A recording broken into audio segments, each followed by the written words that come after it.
বন্ধুরা, আজকে তোমাদের সাথে পটল ভাপার একটি রেসিপি শেয়ার করছি। তার জন্য আমি এখানে পটলগুলোকে একটু ছুলে নিয়েছি, তারপরে চিড়ে নিয়েছি।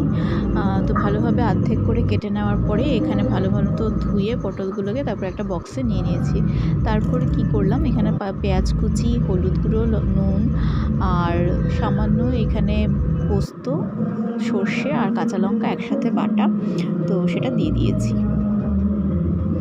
তারপর ওপর থেকে কাঁচা সর্ষের তেল ছড়িয়ে দিলাম।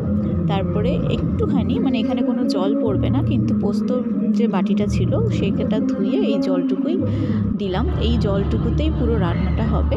তারপরে ভালোভাবে হাত দিয়ে মেখে বক্সটা আটকে দেব। তো বক্সটা এখন আমি আটকে দিচ্ছি।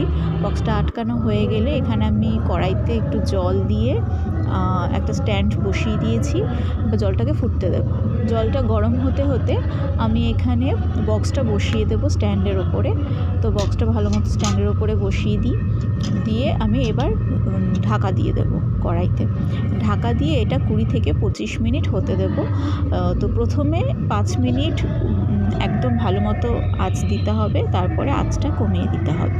কমিয়ে 20 থেকে 25 মিনিট হওয়ার পরে ভাপাটা আমার রেডি হয়ে গেছে। আমার এটা নামানো হয়ে গেছে। কেমন লাগলো তোমাদের পুরো ভিডিওটা অবশ্যই জানাবে।